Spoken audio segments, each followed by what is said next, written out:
এখানে আমরা সবাই একটা প্রবাসে আছি, দুবাইয়ের মতো জায়গায় আছি।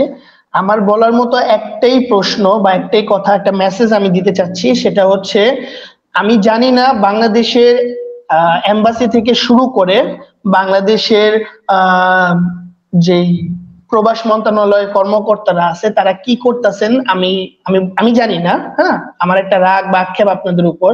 আমাদের এই দেশে লেবার কমিউনিটি নিয়ে আমরা কিন্তু খুবই দুর্ভোগে আছি। আপনি জানেন কিনা দুবাইয়ের লেবার ভিসা আজকে বহুদিন যাবত বন্ধ, বহুদিন যাবত লেবার ভিসা বন্ধ, যেটা একটা বিশাল বড় সমস্যা আমাদের দেশের জন্য, একটা রেপুটেশনের ব্যাপার।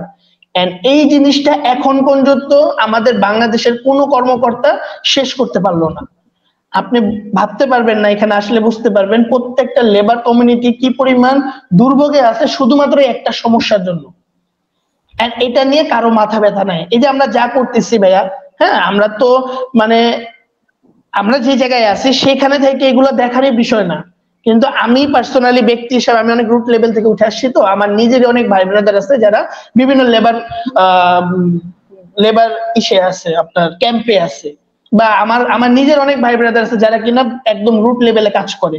তো তাদের কষ্টগুলো সমস্যাগুলো কিন্তু আমরা চোখে দেখতে পাই। তা আমার আসলে কথা বলার স্কোপ নাই, তাই বলতে পারি না যে আমাদের বাংলাদেশে এখানেও তো এম্বাসি আছে, হ্যাঁ, এখানে অনেক বড় বড় মাথাওয়ালা লোকগুলা বসে আছে, তারা আসলে কি করতেছে, তাদের অ্যাক্টিভিটিস কি আমি জানি না। হ্যাঁ, আমার প্রশ্ন একটাই, আপনারা কি করতেছেন এখানে, আপনাদের কাজ কি, সরকার আপনাদের কেন এখানে বসে বসে টাকা দিতেছে আমি জানি না। আপনারা প্রত্যেকটা টাকা হালাল করে নেন, আমি এটাই বলবো। কারণ এই কথাটা বলার এটাই রিজন, আপনারা হালাল করে নেন।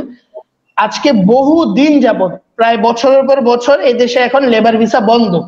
একটা সাধারণ শ্রমিক স্বল্প মূল্যে এখানে এসে কাজ করবে, তারা সেটা পারতেছে না।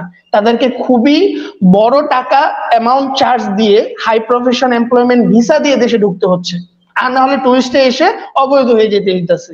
মানে এটা তো একটা দেশের, মানে দিন শেষে কি আমাদের বাঙালিদের রেপুটেশন খারাপই হইতেছে। কারণ হাই প্রোফাইল এমপ্লয়মেন্ট ভিসা গুলো করে ফেক সার্টিফিকেট দিয়ে হোক, যেভাবে হোক, একটা বাঙালি যখন এখানে আসতেছে, ধরেন এমন এমন ঘটনা আমরা শুনছি যে একটা হাই প্রোফাইল এমপ্লয়মেন্ট ভিসা মানে হচ্ছে আপনার অনার্স বা ডিগ্রি সার্টিফিকেট লাগে। তো এই সার্টিফিকেটটা তো নকল করে কোনো না কোনো ভাবে সে একটা ভিসা ম্যানেজ করলো, করে এদেশে আসলো। এয়ারপোর্টে আসার পর যখন তাকে একটা সিগনেচার করতে দিতেছে, সে তার নিজের নামে সিগনেচারটা করতে পারতেছে না। এন্ড এয়ারপোর্ট থেকে তাকে আটকাইতেছে যে তোমার তো সার্টিফিকেট আছে অনার্স পাশে, তুমি তোমার নামে সিগনেচার কেন করতে পারতেছো না। তো এই ধরনের বিভিন্ন ধরনের সমস্যা কিন্তু এয়ারপোর্ট থেকে শুরু করে দুবাইয়ের মাটিতে হচ্ছে, আর এগুলো বাঙালিদের নিয়ে হচ্ছে, কিন্তু এগুলা দেখার মতো কোনো লোক নেই। তো আমার কথা হচ্ছে, আমার শেষ মেসেজ এটাই থাকবে, আমাদের বাঙালিদের যে লেবার ভিসা বন্ধ, এটার একটা খুব জলদি সুরাহা করা হোক। আমরা এখানে কাজ করতে আসছি, আমরা কাজ করতে চাই, আমরা সবাই চাই দিন শেষে ভালো থাকতে। কিন্তু এই বিভিন্ন জটিলতার কারণে আসলে আমরা বিভিন্ন পন্থা ধরতেছি, বিভিন্ন ধরনের রাস্তা ব্যবহার করতেছি, এন্ড দিন শেষে আমাদের বাংলাদেশের নামই নষ্ট করতেছি। দিন শেষে কিন্তু আমাদের রেজাল্ট জিরো। সো এইখান থেকে বলবো যে আপনার মাধ্যমে হোক, এই ভিডিও যেই দেখতেছে, আমি চাই এই দেশের লেবার কমিউনিটির যে সমস্যা, এগুলো নিয়ে যেন সবাই একটু চিন্তা করে। কারণ রেমিটেন্স তো আসতেছে নাকি বাংলাদেশে, আমরা দিন শেষে টাকা কিন্তু বাসায় পাঠাইতেছি, বাসায় আমার ফ্যামিলি আছে, আমি ফ্যামিলির কাছে পাঠাচ্ছি, প্রত্যেকটা লোক এখানে ফ্যামিলির কাছে টাকাটা পাঠাইতেছে। দিন শেষে লাভবান কিন্তু দেশ হচ্ছে। আর এই দেশ যদি আমাদের দিকে না চিন্তা করে, তাহলে কিন্তু দিন শেষে আক্ষেপই থাকবে, আর কিছু বলার থাকবে না।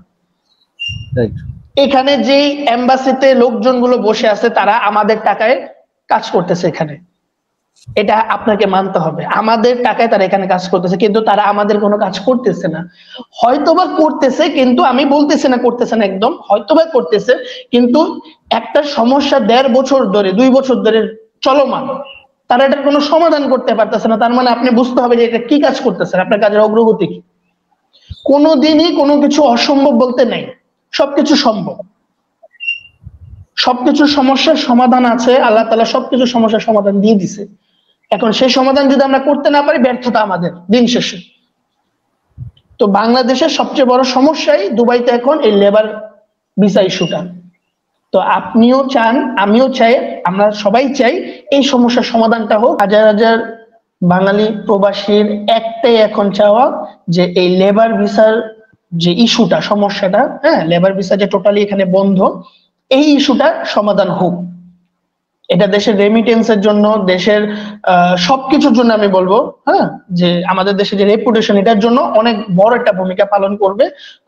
প্রত্যেকেই কোনো না কোনো ওয়ে ইউজ করে এখানে আসতেছে, এন্ড রেপুটেশন নষ্ট হচ্ছে বাংলাদেশে দিন শেষে। হ্যাঁ, আমার ব্যক্তি তানভীরের বা ব্যক্তি কোনো মানুষের নাম নষ্ট হচ্ছে না, দিন শেষে বাংলাদেশের নাম নষ্ট হচ্ছে। তো বাংলাদেশে যে পররাষ্ট্র মন্ত্রণালয় আছে বা যে যে সেক্টর গুলো আছে যারা কাজ করতেছে, তারা একটু মনোযোগ দিয়ে যদি এটাকে সিরিয়াসলি দেখে, আমার মনে হয়, এটা আমার মনে হয় বলতেছি, এটা একটা সমাধান আছে, এই সমাধানটা করে ফেলা যায়। থ্যাংক ইউ তানভীর আমার সাথে যুক্ত হওয়ার জন্য। আপনার ধন্যবাদ আপনাকেও। শুভকামনা থাকলো। জি, দোয়া করবেন আমার জন্য।